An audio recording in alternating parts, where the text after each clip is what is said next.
മിനായിൽ നിന്ന് മുസ്ദലിഫയിലൂടെ അറഫയിലേക്ക് നമുക്കൊന്ന് സഞ്ചരിച്ചു നോക്കാം. കഴിഞ്ഞ 5 ദിവസങ്ങളിൽ ലോകത്ത് തന്നെ ഏറ്റവും ജനസാന്ദ്രമായിരുന്ന ഭാഗങ്ങൾ, ഏതാനും കിലോമീറ്ററുകൾക്കുള്ളിൽ ദശലക്ഷക്കണക്കിന് ആളുകൾ ഒരേ വേഷത്തിലും ഭാവത്തിലും ചുറ്റിത്തിരിഞ്ഞ പ്രദേശങ്ങൾ, ചുണ്ടിലൊരേ മന്ത്രവും മനസ്സിലൊരുപിടി പ്രാർത്ഥനകളുമായി നടന്നു നീങ്ങിയ വഴിത്താരുകൾ, സൂചി കുത്താനിടമില്ലാത്ത വിധം ഉറുമ്പിക്കൂട്ടങ്ങളെ പോലെ മനുഷ്യർ പരന്നൊഴുകുകയായിരുന്നു ആ മണ്ണിൽ. ഒന്നൊഴിയാതെ ലോകത്തിൻ്റെ സകല മുക്കുമൂലകളിൽ നിന്നും എത്തിയവർ.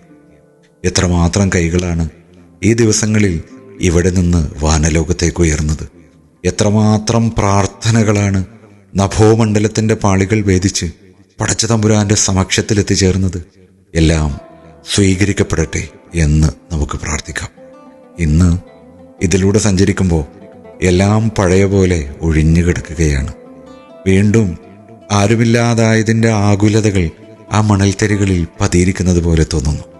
ഹാജിമാരുടെ പുത്തൻ കാൽപാദങ്ങളേറ്റ് ജബലുർ റഹ്മക്ക് മതിവരാത്തതുപോലെ, മസ്ജിദുൻ നമീറയുടെ മിനാരങ്ങൾ ദൂരെ മറഞ്ഞു പോകുന്ന അവസാന ഹാജിയെയും കണ്ണിമ വെട്ടാതെ നോക്കി നിൽക്കുന്നത് പോലെ. ഈ വർഷത്തെ ഹജ്ജ് കർമ്മങ്ങൾക്ക് ഇവിടെ വിരാമമായിരിക്കുകയാണ്.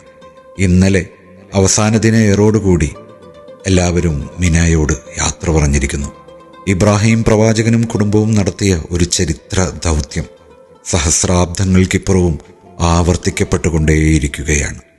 ഭാഷ, ദേശ, വേഷ, വർണ്ണങ്ങൾക്കെല്ലാം അതീതമായി അള്ളാഹു അല്ലാതെ ആരാധ്യനില്ലെന്ന സത്യസാക്ഷ്യത്തിൽ കോർക്കപ്പെട്ട ദശലക്ഷങ്ങൾ ഇന്നും ആ വിളിക്കുത്തരം നൽകി ഓരോ വർഷവും ഇവിടേക്ക് ഒഴുകിക്കൊണ്ടേയിരിക്കുന്നു. ഇബ്രാഹിമി കുടുംബം നടന്നു തീർത്ത വഴികളിലൂടെ അവരും സഞ്ചരിക്കുന്നു. സമർപ്പണത്തിൻ്റെ ചാരുതയാർന്ന ചരിതങ്ങൾ തീർത്ത ആ ജീവിതം വാക്കുകളിലൂടെയും കർമ്മങ്ങളിലൂടെയും അനുസ്മരിക്കപ്പെട്ടുകൊണ്ടേയിരിക്കുന്നു. സമുദായത്തിലെ ഉച്ചനീചത്വങ്ങളോടും വൈജാത്യങ്ങളുടെ ജാഹിലിയത്തുകളോടും അരുതെന്ന് പറയാനുള്ള ആർജവവും ദൈവിക പാതയിൽ അടിയുറച്ചു നിൽക്കാനുള്ള ശക്തിയും ആർജിച്ച് തുടർ ജീവിതത്തിൽ അവ വിടാതെ സൂക്ഷിക്കുമെന്ന പ്രതിജ്ഞ പുതുക്കിയാണ് ഓരോ ഹാജിയും അവരുടെ സ്വദേശങ്ങളിലേക്ക് തിരിക്കുന്നത്. ശിഷ്ടജീവിതത്തിൽ അവരോരോരുത്തർക്കും അവിടത്തുകാർക്ക് മാതൃകയാവേണ്ട ഇബ്രാഹീമുമാരും ഇസ്മായിലുമാരും ഹാജറുമാരുമായി മാറുന്നു.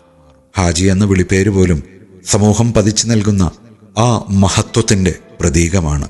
വ്രതാനുഷ്ഠാനവും ബലികർമ്മവുമായി അവരോടൊപ്പം ചേർന്ന് നിന്ന ലോക മുസ്ലിങ്ങളിലെല്ലാം ആ വികാരം അലിഞ്ഞു ചേരുന്നു.